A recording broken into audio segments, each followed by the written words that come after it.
Hey everyone, Jason here from Off the Beaten Path, and welcome to our first full video on the Watagans. If you watch the channel regularly, you will have seen the highlights video from the Watagans Patch Formats meetup from November last year. This is the first full video from that trip, and I wanted to start by talking about what the Watagans are and where they are, because if you're anything like me and you're not from the area, you've heard of the Watagans, but you don't necessarily know what it is or where it is.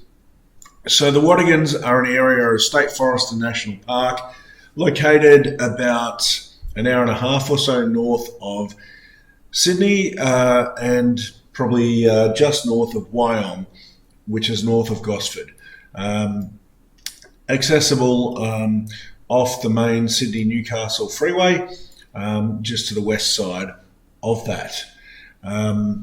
Now, the interesting thing with the Watagans is that the Watagans are made up of a mix of various state forests, a conservation area, as well as national park. So there's the Watagans National Park, there's the Olney State Forest, there's the Gillaby State Forest and the Gillaby Conservation Area, there's the Watagans State Forest, and then on the north side there's the Heaton State Forest and the Awaba State Forest as well.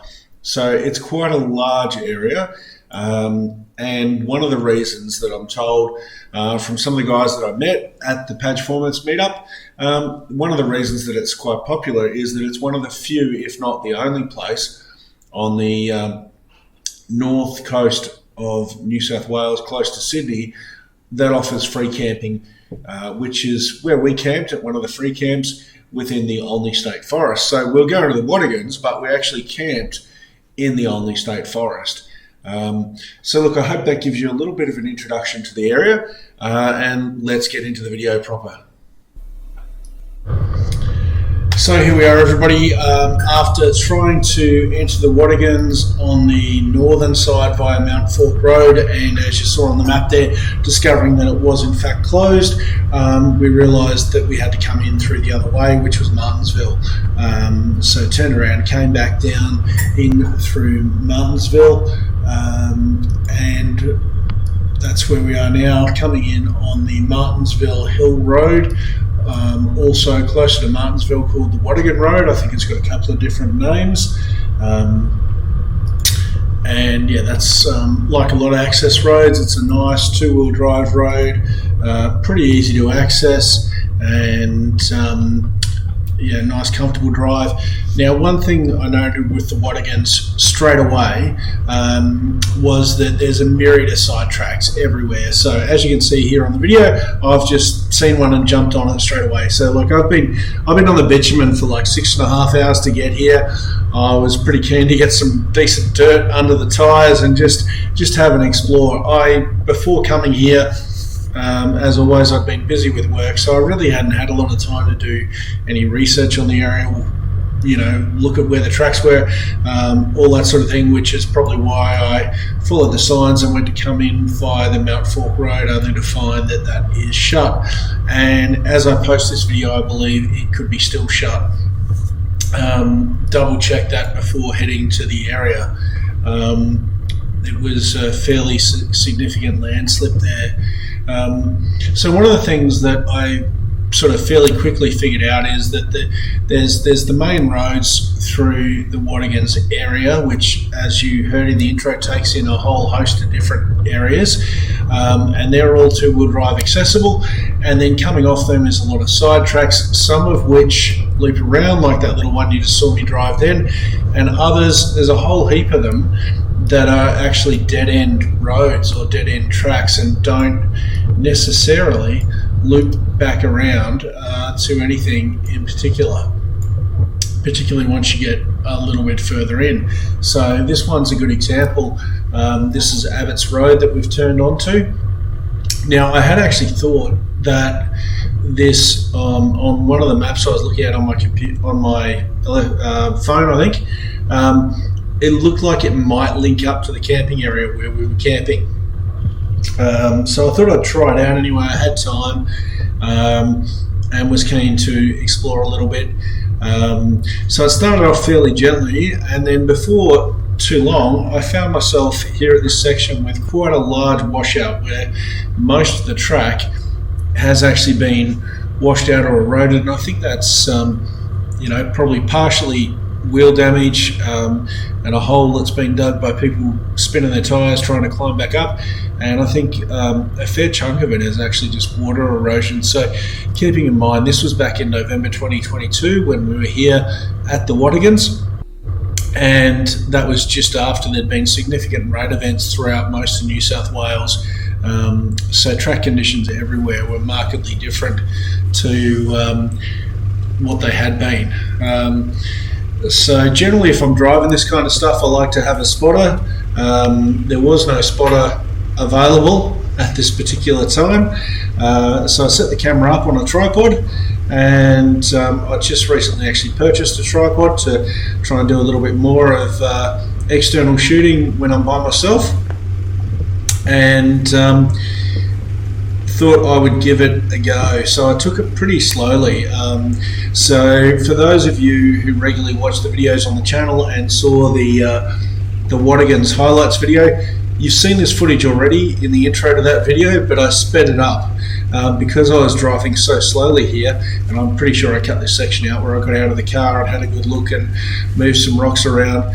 Not that I'm convinced that did a whole lot, other than just free up the path for that wheel maybe. But yeah, so I was driving it slowly, probably it looked like in that video, but that was actually at 200% speed. This is at the actual speed that I was driving it at without any changes. So yeah, I took it really, really slowly. I did not want to get this wrong because being by myself, I thought if I get this wrong, A, I could do some panel damage, and B, I might find myself stuck here. And look, those bushes surrounding the track look pretty scrubby. I probably could have found a tree to winch off, but I could do without the panel damage. But did enjoy the challenge of trying to drive something like this myself without a spotter. Does make it a lot easier and gives you a lot more confidence when you got a spotter. So that was a good bit of fun. And at this point I thought, okay, I've overcome the challenge of Abbott's Road. So look, there's an example. Mick from Mick's Four-Wheel Drive Touring, who I met up with at the meetup, sent me that photo from a local Facebook group. That's just an example of what can happen if you get that wrong. I think he needed to be recovered there. Now, headed down Abbott's Road and onto this next section, which I thought would ultimately go through maybe to the campsite, some back sort of way. And as you can see, we've straight away got another rut forming on the track here. And I thought, yeah, that's not too bad. We'll just drive that, that'll be fine. And then as you can see, we get down here a bit further and it snakes across the track back onto the left-hand side. What you can't see in the GoPro footage is what I could see further up ahead, where that rut gets markedly wider, zigzags across both sides of the track, and I really couldn't see any reasonable way forward with an IFS vehicle. Particularly without a spotter. So that one sort of reached the limits of what I was prepared to tackle without a spotter. Again, you only get to make those kind of mistakes once and be wrong once, whereas if you choose to retreat, you can always come back. So here I am driving back up Abbott's Road on that section that you saw shot from the Sony externally. This is the GoPro footage internally as I make my way up. Now, interestingly here, my line wasn't quite as good. You can see there I've slipped off the bank and just wasn't able to get traction to get forward at that point. Fortunately, didn't end up overly stuck in that particular section and was able to reverse up a little bit, reset myself, and just move over to the right a little more. With the GoPro and the lens that it has, it certainly makes it look like there's a lot more space on the left and that you could drive the vehicle beside this. That's certainly not the case. There is not enough room there to drive the vehicle without having one of your tyres basically on the edge or probably in the rut. And look, that might have been an option, but wasn't one that I wanted to pursue at this time. So yeah, I was able to span it driving back up and pop myself up and out here at the back end without too much difficulty.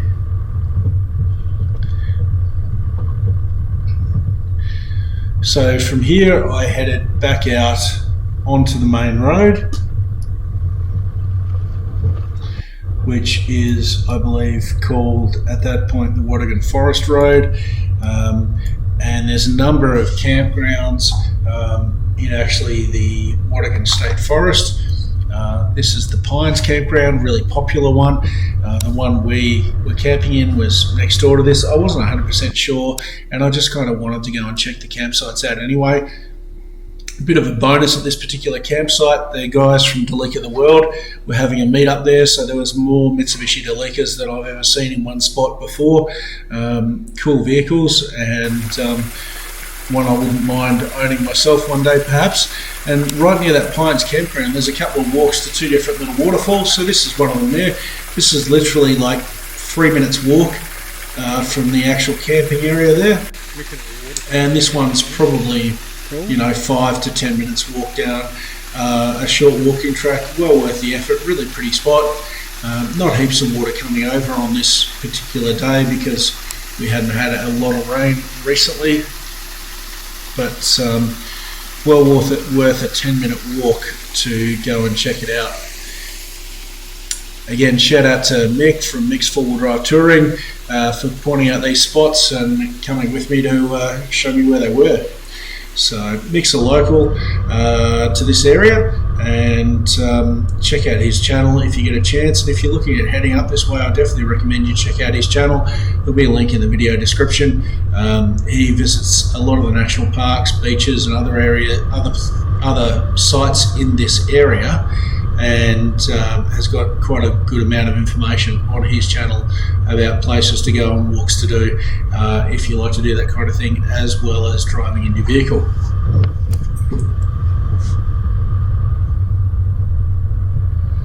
So from here we're just heading back out the main access road from the Pines campground out to the main road, which, as I said, is the Watagans Forest Road as far as I know, and then we just head down a couple of 100 metres to I think it was the Turpentine campground where we were actually camping. You're probably getting the idea. There's a lot of little camp spots sort of tucked away in various parts here of the Pines, and the forest here is so different to the Vic High Country. It was really nice to just be somewhere different and exploring a completely new area that I'd never been to before. Definitely a spot I'd like to go back to and spend a bit more time at. That's for sure. So yeah, back out on that main road here, and there's a little information hut on the right hand side there. And I believe that's a day use picnic area rather than a camping area just there. But this next access road is into the next camping area. So there's some camping areas at the front here on the left, which is the Casuarina area, and the Turpentine area in the rear, which is where the Patch Formats group were meeting up.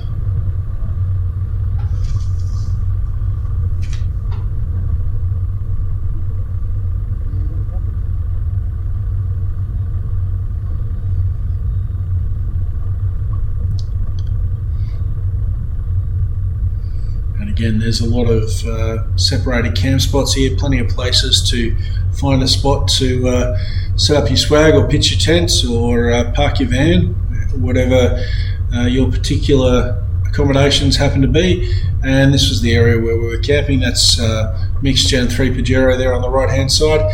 Most of the people who were here for the meetup were actually out on a bit of a trip at that point, just looking at some of the lookouts and that sort of thing. Unfortunately, I missed that, arriving a little late as I did.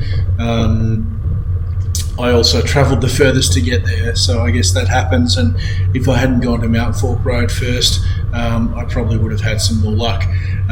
So yeah, pulled into camp, and Mick actually jumped in with me and directed me to go and check out some tracks. He knows the area really well, spends a lot of time in the Watagans. As I said, Mick's channel is Mick's Four-Wheel Drive Touring, and there's a link for that down in the video description.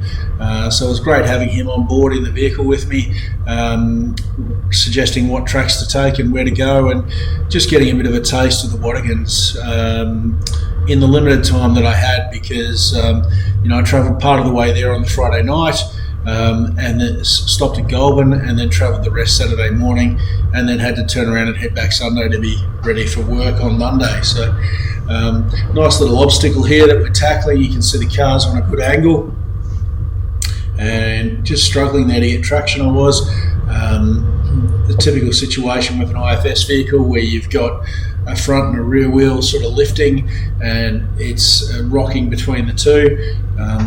Even with the rear locker in, it just didn't seem like it was going to happen. And again, I was a little bit concerned. Again, this footage, as usual, probably doesn't do it justice, but that bank on the left-hand side was actually pretty high. And I was a little bit concerned about panel damage.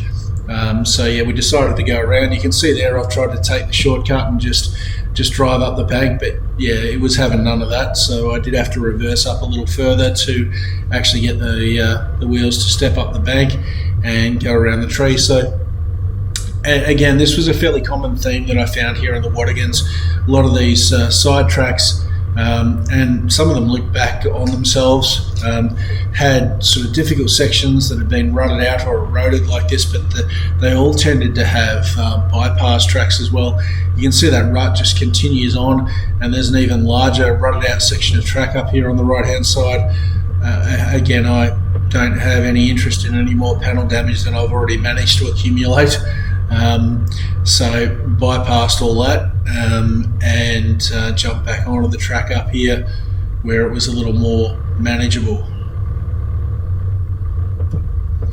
Almost like a little bit of a flex track here with some larger wombat holes and humps and bumps, but yeah, quite drivable, and nothing that was looking like generating any panel damage on this particular section here.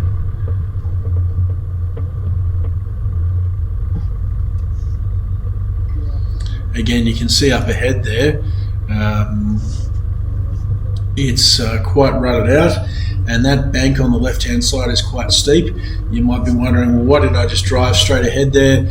The camber of that was looking very steep, so I did decide just to get over to the left a little more and take that more left-handed lane with the left tyres already up. You can see how challenging that would have been, and yeah, despite my propensity for breaking things on my vehicle, I try not to go out of my way to do that.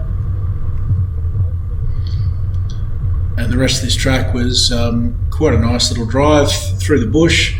There's a section here, obviously a bit rutted out, that had been soft, but we hadn't had any rain in this area for a little while, so it wasn't soft or muddy at all. Just a matter of following the tyre tracks through there, really.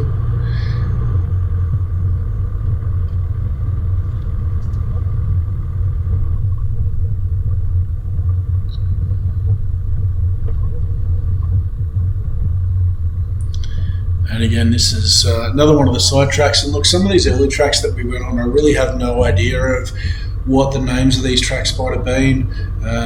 Some of the tracks in the Watagans actually just have numbers rather than names. This may have been House Road, but I can't remember for sure. But yeah, we came across this section here with a nice big rut again in the middle of it. There's Mick. And so again, thought we'd drive this, and this time I had the benefit of having a passenger on board as a spotter, and also to do a bit of filming.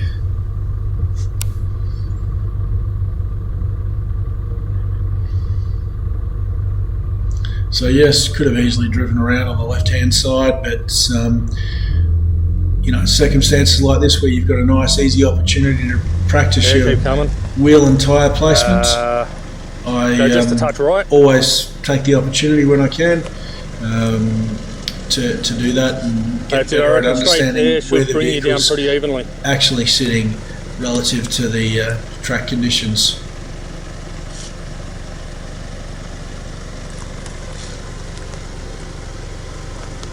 And that, of course, looks a touch left. You're going to lot climb less this steep and a lot less deeper than it actually was. But yeah, nice little bit of fun.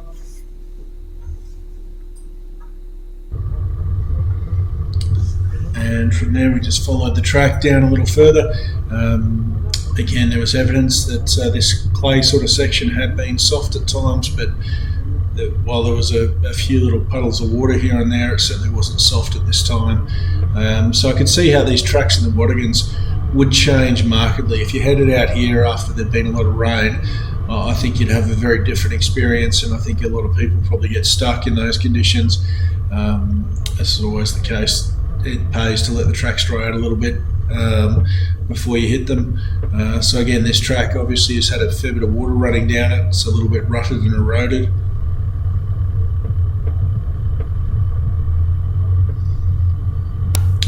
But quite manageable as it happens. So when you get down to the end of this track, it does look like it's closing in quite a lot, but actually there's right down the end here, there's kind of like a large unofficial campground, so it's not marked on any of the maps as a campground. From what Mick tells me, they hold raves out here sometimes in these locations that bring out, you know, full-on DJ systems and the whole 9 yards, which sounds like a lot of work to me, but good luck to them. You know, assuming those sort of things aren't going on, certainly at the end of some of these tracks, there's some nice camping spots that are away from the main crowds. I think the Pines and some of the other areas get quite busy at peak times. So it doesn't hurt to sort of look for some of these alternative campsites. And again, we just found another interesting little track here to explore. Nothing super crazy, but just some nice little obstacles. And some of these tracks didn't look like they necessarily had heaps and heaps of traffic on them either. You know, looking at this one here, it was really starting to close in around the vehicle, and I think if you'd had a much larger or wider vehicle, it might have been somewhat more challenging to actually fit through there. And I was starting to wonder where we were going and were we going to get to somewhere where I could actually turn the vehicle around to get out.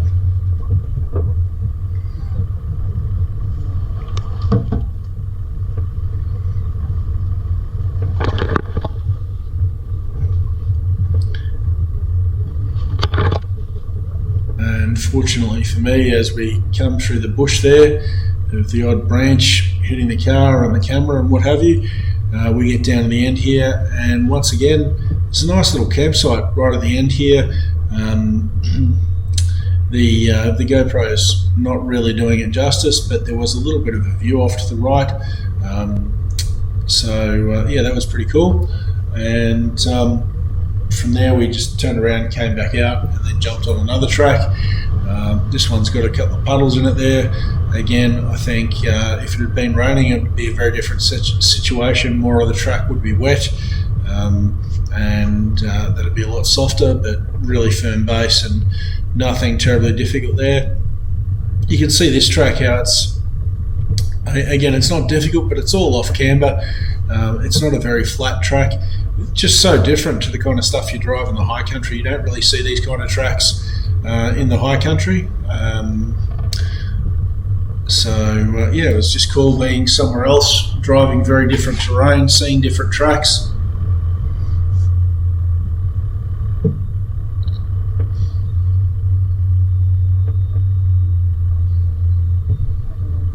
And, you know, look, based on my limited sampling of the Watagans from a day and a half, driving a few tracks, I think it's got something for everybody.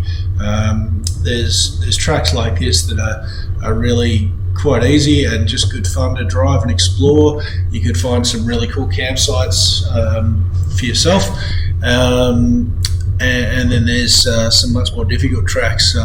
Again, if you've seen that intro video, as you've seen there, this was kind of interesting. This track sort of finished at another one of these big open unofficial campsites, and I was kind of like, hang on, where'd the track go? And now I'm just driving through the trees, and then it opened up a little bit, because this was another situation where I was starting to think, am I actually going to be able to turn around here? And am I actually going to be able to get out? So again, you can see here we're driving out, and pretty sure this is the same rut that you saw me span earlier, that Mick kindly shot some footage of.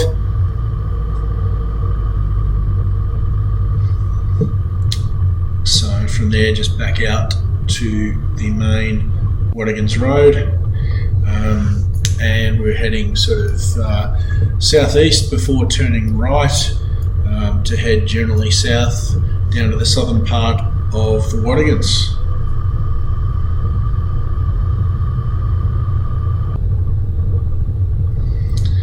Wasn't too long before there was another right turn, continuing on Watagan Forest Road.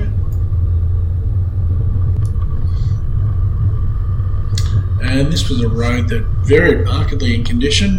For one of the main sort of access roads, it varied from a very flat, very smooth gravel road to something that was a bit clay and had a few rocks on it, and then some erosion ruts across it. And at times you got glimpses of some of the views. We're sort of working our way along the ridge line there with views to the coast obscured. Getting down a little bit further, we came to this track, CPT 74/2 Road.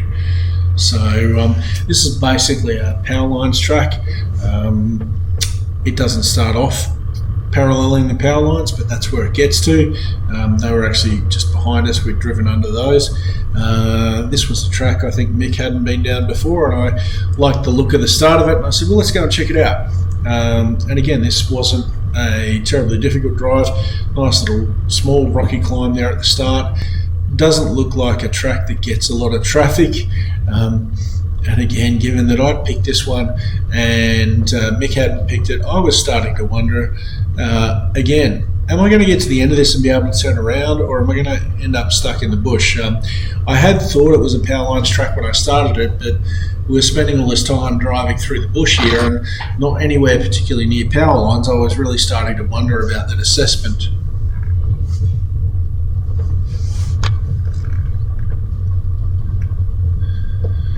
But as it happens, I was correct.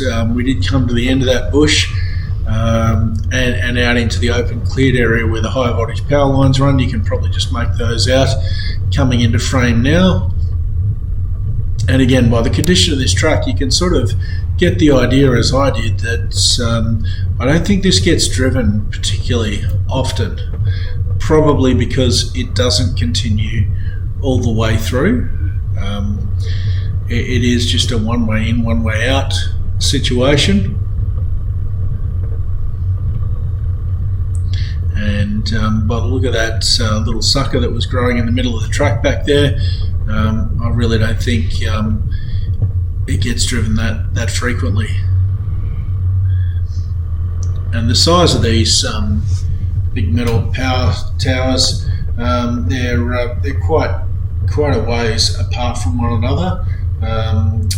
So didn't realise at the time, but once we got down here, we certainly realised the fact that the track actually comes to an end just past this this tower that we're just about up to now. The ground drops away quite significantly.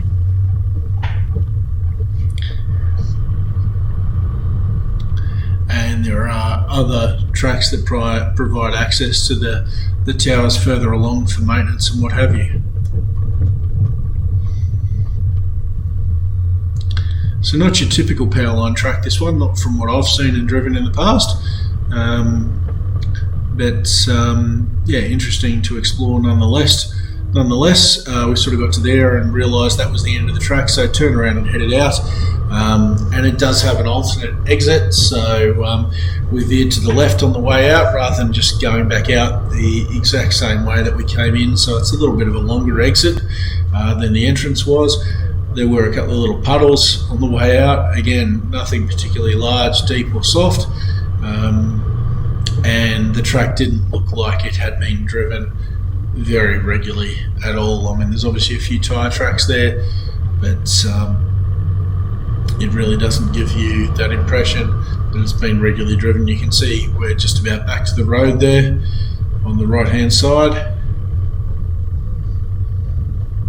and exactly as it says on the screen there, we're exiting CPT 74.2 and back onto the Watagans Forest Road, and we headed down a little bit further. I was kind of hoping that we might get across to Ravendale, but Anderson's Point Road, that on a number of maps that I had looked like it connected through, was closed and probably actually doesn't connect through. So we turned around.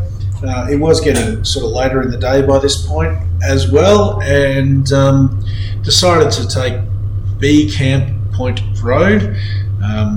Thanks, Mick, for moving that out of the way. Love having passengers along. Decided to take B Camp Point Road.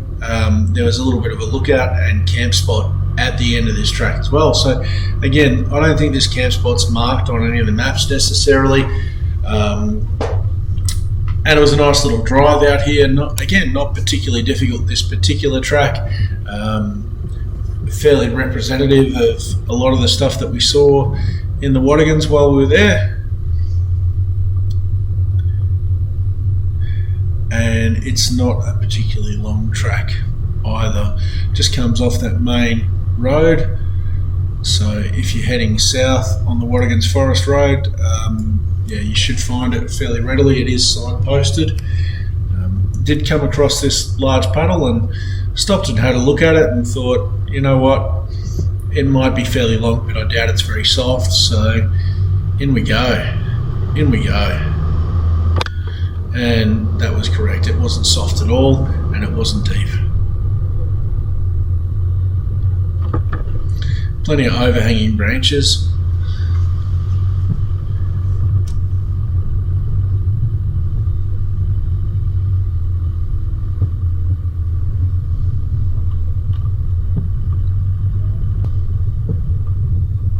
And we're not going to get to the end of this track without at least one more puddle.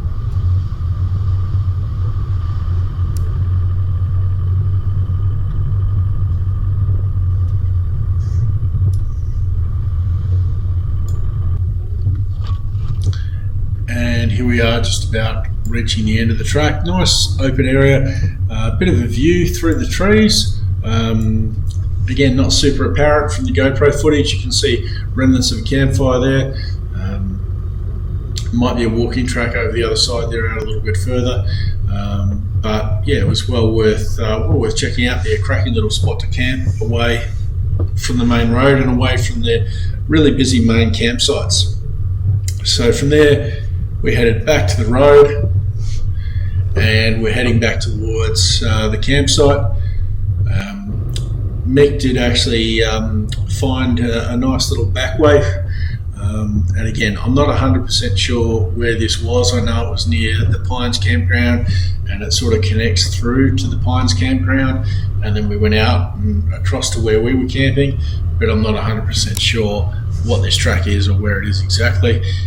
Some campers there out exploring on their bikes, but this is a nice fun little track. A few little humps and bumps. Did look up to the left there and said, not today.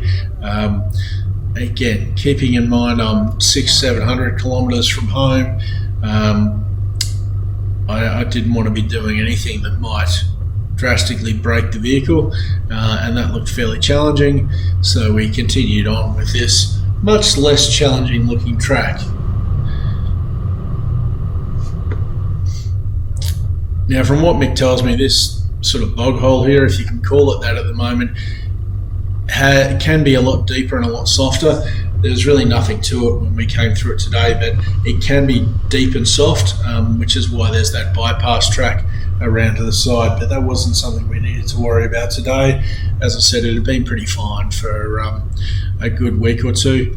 And again, there was really nothing to this little mud section here, barely enough to get mud in your treads or your tyres. So yeah, not to worry about there. But this is a really great intro to the Watagans.